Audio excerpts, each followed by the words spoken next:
Alors, ce qu'on va faire aujourd'hui, c'est de vous présenter un résumé, un petit résumé du cadre européen, et puis on va parler plutôt du portfolio aujourd'hui. Hier, j'ai présenté déjà au sujet du cadre en anglais, donc je vais faire un petit résumé d'à peu près 10 minutes maintenant, et puis Amir va vous présenter le portfolio et ses possibilités.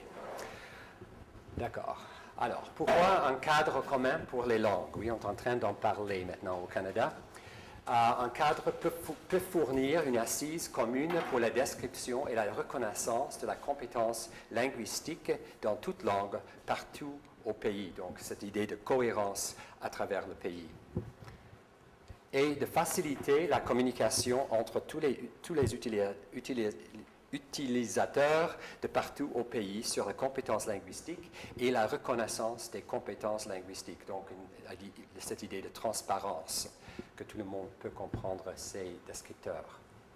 Alors, les défis que le Canada doit relever, il n'existe pas de programme commun d'enseignement des langues secondes à travers le pays dans les provinces différentes. Oui. Il n'existe pas d'outils communs permettant d'assurer un contrôle objectif des progrès réalisés à l'égard de ce but. Et il n'existe pas de cadre permettant d'établir des paramètres communs pour décrire et mesurer la compétence linguistique. Alors, le cadre européen a été conçu à la lumière de plus de 30 années de travail par le Conseil de l'Europe, vise à non pas fournir un système uniforme d'apprentissage ou d'enseignement des langues ou un programme d'enseignement national. Donc, il laisse ouvert cette idée de comment enseigner les langues. Je ne suis pas tout à fait d'accord avec ça, mais c'est ce qu'ils disent toujours.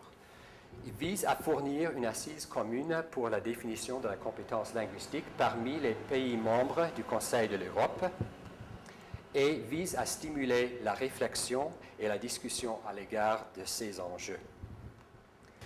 Alors, l'utilisateur élémentaire, le niveau A1, introductif ou en anglais breakthrough, apprenant à ce niveau peut répondre à des besoins limités dans des situations transactionnelles très prévisibles et facilement reconnaissables en s'appuyant sur un répertoire très limité de phrases préparées et lexicalement organisées propres à des situations spécifiques. Ce qui est très intéressant, même à ce niveau-là, A1, on décrit tout d'une façon positive. Souvent, dans les autres cadres de référence, on dit toujours à ce niveau ce que l'apprenant ne peut pas faire ou les types d'erreurs qu'ils font. Ce qui est très intéressant du cadre européen, c'est qu'ils décrivent toujours d'une façon positive ce que l'apprenant peut faire. Alors, le niveau 2, A2, Wastage, c'est à ce niveau que l'apprenant peut communiquer dans le cadre des tâches simples et habituelles en relation avec un éventail limité de situations sociales communes qui n'exigent qu'un échange direct d'informations sur des sujets familiers et habituels. Donc, cette idée des domaines très familiers à l'apprenant. Alors, au niveau indépendant, l'utilisateur indépendant, le premier niveau, c'est le niveau seuil dont vous avez sans doute entendu parler parce que ça existe déjà depuis les années 70 en Europe. Un apprenant à ce niveau peut participer de façon simple mais efficace à la gamme de situations sociales nécessaires au quotidien et dans un éventail de contextes d'interaction. Alors, probablement, s'il y a un niveau, on parle souvent au Canada d'une bilinguisme fonctionnel, c'est probablement ce niveau-là, le B1, le niveau seuil. Et puis, le deuxième niveau, le B2, en anglais, c'est Advantage, mais en français, on l'a traduit en tant qu'intermédiaire, et ça rend beaucoup de confusion en Europe. Et donc, Brian North, avec qui j'ai parlé à ce sujet, m'a dit que c'était vraiment regrettable qu'ils l'ont traduit comme intermédiaire parce qu'il y a beaucoup de confusion en Europe, surtout en France, et on a utilisé souvent la traduction française pour traduire dans d'autres langues, donc ça reste là. Donc moi j'ai simplement utilisé Vantage ici, au lieu de dire intermédiaire. Il dit que c'est préférable de parler simplement des niveaux A1, A2, B1, B2, etc. Donc, au niveau Vantage, l'apprenant peut communiquer efficacement dans un contexte social, c'est-à-dire être capable de formuler un argument dans le cadre d'une conversation. Donc, il y a un niveau différent que l'apprenant, où l'apprenant arrive. Et il peut utiliser sa connaissance accrue de la langue pour se corriger soi-même et planifier ses prochaines interventions. Donc, ils sont arrivés à un niveau tout à fait différent ici. Puis, le niveau C, utilisateur expérimenté. Le C1 s'appelle compétence opérationnelle effective, où l'apprenant peut s'exprimer spontanément et couramment et d'effectuer des tâches complexes au travail. Et c'est à ce niveau-ci aussi que les étudiants peuvent bien réussir des études au niveau universitaire dans la langue cible. Et le niveau maîtrise, le C2, où l'apprenant peut parler avec précision et de saisir aisément des nuances de sens. Ce n'est pas le niveau de locuteur natif qui est ciblé ici, mais c'est presque là, mais ce n'est pas ce niveau-là. Alors, la nature des échelles de compétences, il y en a 54. Ce que vous avez devant vous sont les deux tableaux. Le tableau global, qui décrit d'une façon globale les différents niveaux. Et puis, à l'intérieur, vous avez le tableau 2, qui est utilisé pour l'auto-évaluation. Et tout est exprimé dans des... comme j'ai dit ici, il y a deux échelles sommaires, celui que vous avez, l'échelle globale et les grilles pour l'auto-évaluation. Et puis, les descripteurs de niveau décrivent l'expression linguistique au moyen d'énoncés qui s'attachent à ce que l'apprenant peut faire. On parle toujours de l'idée des can-do statements. Oui? On peut toujours répondre avec un oui ou un non à ces descripteurs. Et les descripteurs de niveau peuvent être utilisés par les apprenants qui souhaitent évaluer leur niveau de compétences linguistiques par volet de compétences. Et c'est tellement important dans le cadre du portfolio, par exemple, dont nous allons parler sous peu. Et le tableau 2 est étroitement lié au portfolio, comme je vous ai dit, le PEL. Donc, pourquoi le CECR pour le Canada? Il y a une validité conceptuelle. Les descripteurs de niveau sont fondés sur une théorie relative à la compétence de communication. C'est plutôt la théorie de Bachmann, et qui font l'objet d'une validation empirique. On a fait une évaluation empirique des différents niveaux. Et il y a validé apparente, face value, face validity. Les descripteurs de niveau sont compatibles avec les perceptions des enseignants, de même qu'avec leurs expériences en classe. Donc, les enseignants qui ont vu les descripteurs ont dit « oui, ça ressemble vraiment à ce que nos étudiants peuvent faire ». Et la validité contextuelle, le CECR, répond aux différents besoins et aux différentes cultures pédagogiques des provinces et des territoires. Et j'ai parlé de ça hier un peu plus en détail. La préoccupation, c'est que le CECR n'est pas suffisamment discriminant au niveau de l'utilisateur élémentaire pour assurer le suivi des progrès réalisés par les débutants. Donc, il faut avoir des descripteurs plus fins à ce niveau-là. Toutefois, chaque niveau global peut ensuite être divisé en sous-niveaux afin de répondre aux besoins locaux et de rester pourtant relié au système général.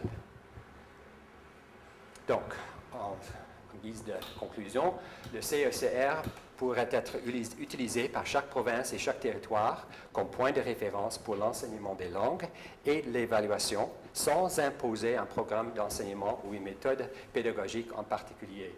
Et on a été très sensible à ce fait-là de ne pas obfusquer les provinces, de créer dans le document, d'utiliser dans le document un langage qui va être acceptable aux provinces.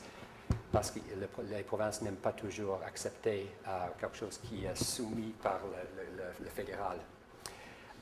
Deuxièmement, le CECR établit des niveaux de référence communs pour suivre les progrès réalisés tout en laissant chaque province et chaque territoire de fixer ses propres objectifs de diplomation et de décider de son programme d'enseignement. Et finalement, le CECR pourrait faciliter un rapprochement entre les systèmes d'enseignement formels, les employeurs et les institutions culturelles de partout au Canada et au-delà sur la scène internationale. Oui, comme on dit en anglais, it gives a Canadian currency in Canada and an international currency as well. Et voilà. On a regardé le cadre commun pour le Canada. Mais il faut avoir une application. Ça pourrait être un test. Il y a une madame qui m'a posé la question au sujet du DELF et DELF. Et ce matin, Lucille Mandin parlait aussi du fait qu'en Alberta, ils ont essayé de faire passer le test de la fonction publique aux élèves de l'Alberta et que ça motivait beaucoup les gens. Le cadre commun, on aimerait avoir, ça pourrait être une application aussi du cadre commun à un test, mais le portfolio, c'est une application pédagogique. Et malheureusement, le mot portfolio fait peur aux gens parce qu'ils ont déjà entendu parler du portfolio. Ils pensent que c'est le portfolio qu'ils connaissent déjà. Et alors, on aimerait changer le nom. On ne sait pas à quoi. Alors, je parle du portfolio, mais ce n'est pas le portfolio d'autrefois. Aux États-Unis, ils l'appellent LinguaFolio, qui est un peu différent. Alors, comme Larry a déjà expliqué, c'est un projet en Europe du Conseil de l'Europe. Il y a 47 pays membres. Il y a 70 modèles validés. Ça veut dire que dans les différents pays, à différents niveaux, dans différents contextes, ils peuvent avoir des portfolios différents. La seule chose qui les lie, c'est qu'ils sont validés par un comité central. Les objectifs pour le portfolio sont la protection de la diversité linguistique, la promotion de la tolérance linguistique et culturelle, du multilinguisme, de l'éducation à la citoyenneté démocratique, l'encouragement de l'apprentissage en autonomie tout au long de la vie et la mobilité. Toutes ces choses-là s'appliquent très bien au Canada aussi. Et pour les rôles, vous voyez que ça commence avec le triangle vert, où l'école a un très grand rôle à jouer, mais ça devient plus petit à la fin, où l'apprenant commence à apprendre en autonomie. Pour préparer un portfolio en Europe, il faut suivre des principes communs. Pas beaucoup de principes communs, mais pour lier les portfolios, les 70 modèles différents. Alors, toute compétence est valorisée, acquise à l'intérieur ou à l'extérieur de l'école. Alors, ce n'est pas seulement ce qu'ils apprennent à l'école, ce n'est pas les objectifs grammaticaux seulement, par exemple, objectifs grammaticaux. Le portfolio est la propriété de l'apprenant, c'est-à-dire qu'il n'est jamais obligé de le montrer au prof. C'est lié au cadre européen de référence pour les langues et ça pourrait être lié de façon différente que je vais expliquer un peu plus tard. Et il y a toujours 3 composants dont je vais parler un peu plus tard. La raison qu'il y a des versions différentes, c'est que ça s'applique à des personnes d'âge différents, de langues différentes, dans une multiplicité de contextes. Alors, ça peut être, par exemple, la fonction publique s'intéresse beaucoup au cadre maintenant et fait une application du cadre à ses tests de compétences et à des fins diverses. Ça, vous voyez les 3 composantes du portfolio européen. Les 3 sont le passeport, la biographie et le dossier. Le passeport donne un vue de l'ensemble des capacités de l'apprenant en différentes langues à un moment donné. Alors, ça pourrait être des certificats officiels, une liste des expériences linguistiques et interculturelles, l'auto-évaluation qui vous explique pourquoi c'est la propriété de l'apprenant, ou l'évaluation par les enseignants ou les institutions scolaires.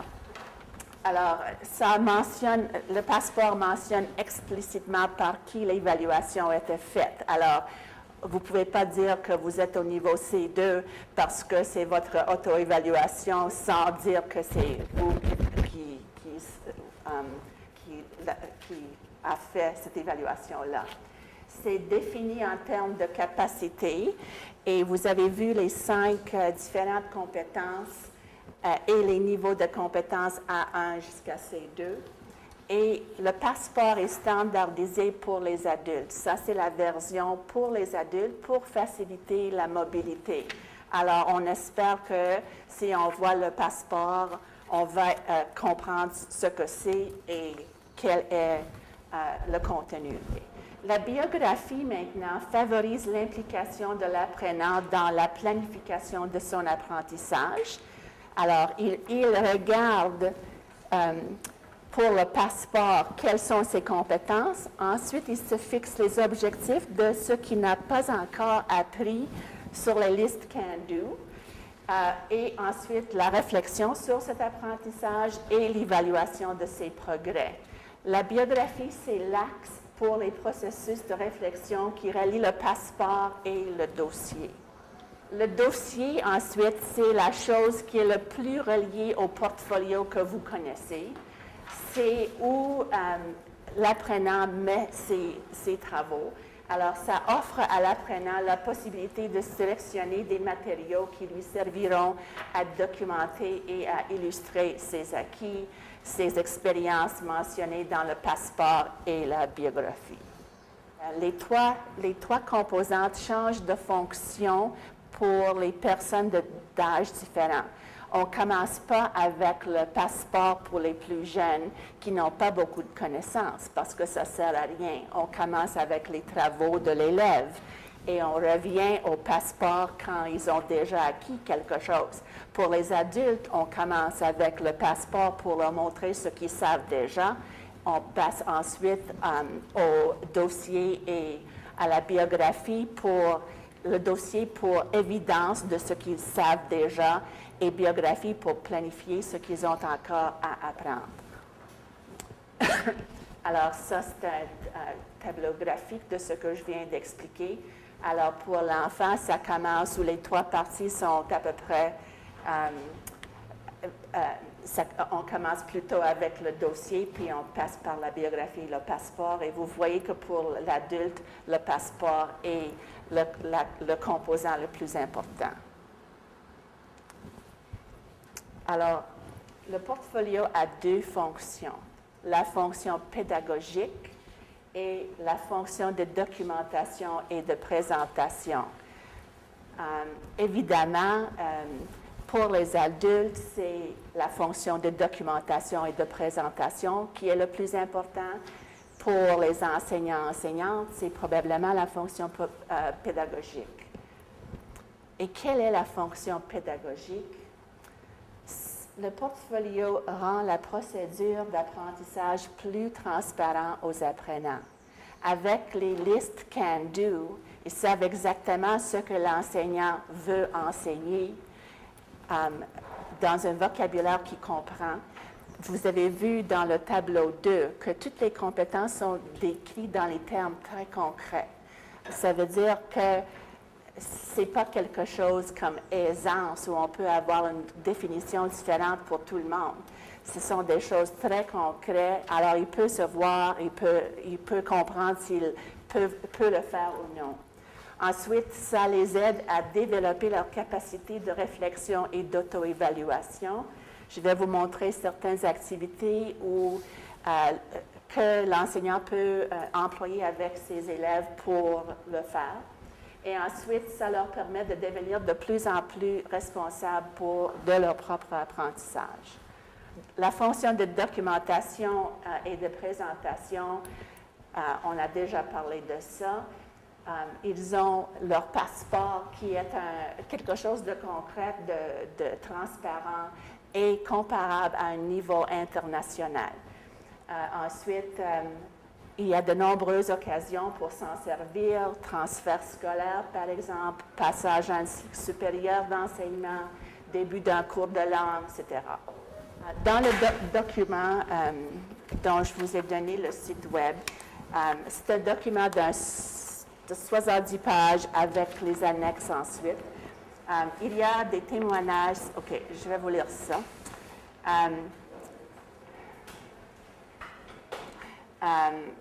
Deux groupes de professeurs tchèques enseignant l'anglais et l'allemand ont récapitulé leurs impressions du portfolio.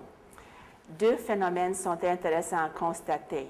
On a d'une part constaté à unanimité une accentuation de la motivation des apprenants et de leur confiance.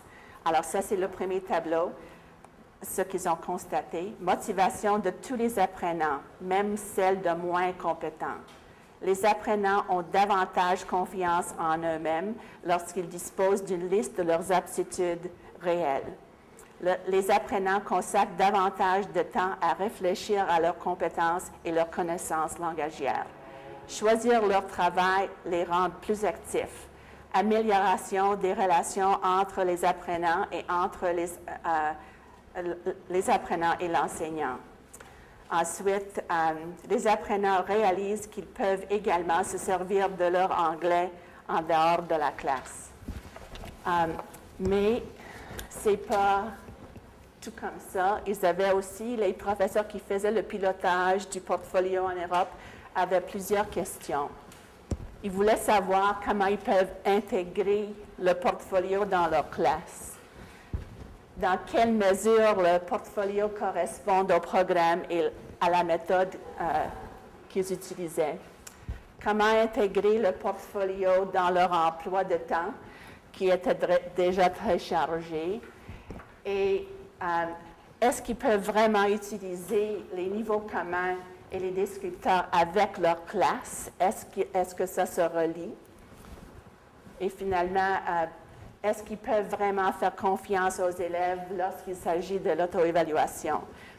Toutes ces questions, les réponses à toutes ces questions sont trouvées dans le document dont je vous ai donné le site Web. Alors, tous les objectifs des programmes communicatifs peuvent être reformulés sous forme d'énoncés qui définissent ce que l'apprenant est capable de faire. Ça, c'est ce que Edmonton, je vais vous parler de ce qui se fait au Canada, et Edmonton est en train de refaire tous leurs objectifs dans le vocabulaire du cadre européen. Et ces énoncés forment la base de l'auto-évaluation. Vous l'avez déjà. Et ensuite, la fonction pédagogique du portfolio correspond à l'accent mis sur apprendre à apprendre dans toutes les écoles maintenant et sur le développement des compétences et de réflexion critique. Ensuite, comment est-ce que vous avez vu les descripteurs, alors si vous pensez à quelqu'un au primaire, par exemple, ces descripteurs n'ont rien à faire avec ces élèves-là. Ça, c'est les échelles Can-Do. Il y a 54 échelles, comme Larry a dit, mais sur le site Web du Conseil d'Europe, il y a aussi des échelles. Il y a plusieurs choses que vous pouvez regarder. Il y a une banque de descripteurs où vous pouvez choisir l'âge de l'apprenant, le niveau de l'apprenant, la compétence que vous voulez, et c'est écrit et validé pour les âges différents. Alors, ils ne veulent pas que vous vous servez, par exemple, du tableau 2 avec les élèves de 6 ans.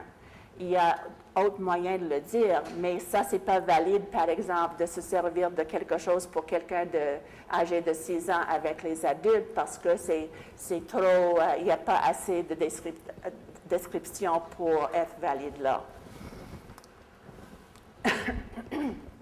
Alors, je vais vous parler un peu maintenant. J'ai oublié de vous montrer, et peut-être c'est une bonne idée. J'ai apporté quelques exemples des portfolios pour vous montrer. Ça, c'est le portfolio pour les jeunes de la France. C'est juste une page comme ça. Vous pouvez le regarder. Toutes les composants se trouvent là, le passeport, la biographie et le dossier. Ça, c'est une autre copie du passeport.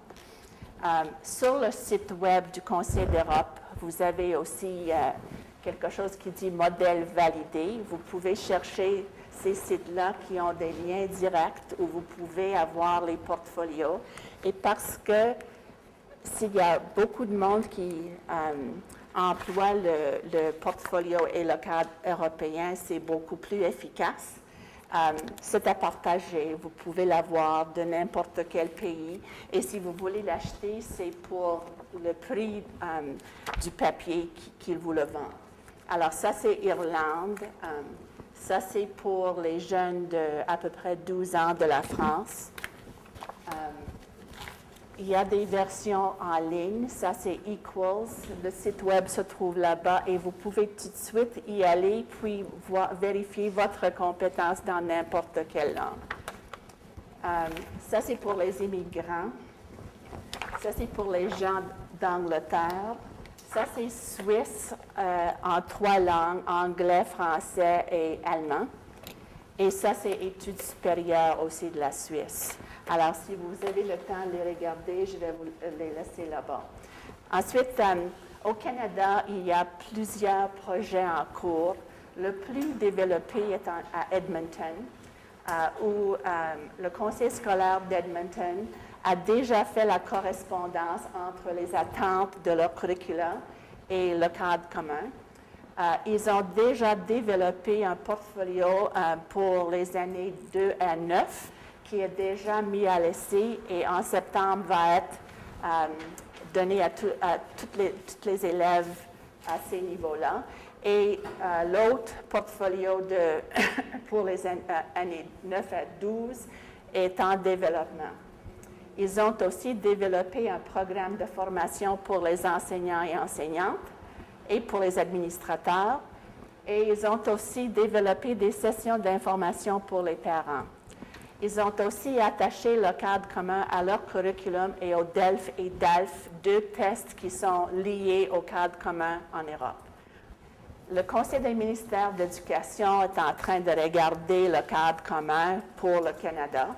Ils ont déjà eu quelques réunions où ils considèrent les possibilités d'adopter le cadre commun. Ils ont eu aussi quelques téléconférences. Ça avance, mais lentement, c'est ça. Le Conseil des ministères d'éducation atlantique, CAMET et CAMEF, la version française, sont aussi en train d'examiner le cadre commun, les 4 ensemble, et ils vont se pencher sur le projet d'Edmonton comme modèle. Ils sont un peu moins avancés que Edmonton, mais ils espèrent le faire bientôt. En Ontario, pour anglais langue seconde, ils ont changé leur curriculum pour développer les descripteurs pour tous les niveaux, sans savoir qu'il existait un cadre commun. À la fin de tous ces projets-là, ils ont découvert le cadre commun. Alors maintenant, ils sont en train d'aligner tout ce qu'ils avaient fait avec le cadre commun, ce qu'ils trouvent un travail très intéressant parce que c'est comme un checklist. Qu'est-ce qu'ils ont manqué? Est-ce que tout est là? Est-ce que le vocabulaire est clair? Alors, ils ont dit que ça aurait été beaucoup plus facile de commencer avant, mais quand même, c'est mieux better late than never. La fonction publique est en train de revoir leurs tests de compétences parce qu'ils ont eu beaucoup de difficultés et ils le font avec le cadre commun. Ils ont fait leur test oral avec le cadre commun et ils sont maintenant en train de regarder le test de lecture. Ce qu'ils visent faire, c'est avoir la grille d'auto-évaluation en ligne parce que ça va aider les personnes qui cherchent les emplois à savoir s'ils sont vraiment où ils doivent être pour faire la demande pour ces postes-là. Et ensuite, ils seraient très contents si le système scolaire adopte aussi le cadre commun parce que comme ça, ils vont savoir à la fin de la 12e année, par exemple, si on vise le niveau B2 et eux, ils ont des emplois au niveau B2 si ça marche. Le centre, je ne sais pas comment ça s'appelle en français, Center. Oui, des standards linguistiques, Center for Canadian Language Benchmarks. Je ne sais pas où ils sont. Ils projetaient, ils ont déjà des standards qui ne sont pas le cadre commun, mais les immigrants qui viennent de l'Europe ont souvent les qualifications exprimées dans les termes du cadre commun. Alors, ils aimeraient intégrer leurs standards avec le cadre commun pour éviter la nécessité de retester ces personnes quand ils arrivent au Canada. Mais je ne sais pas si ce projet avance ou non.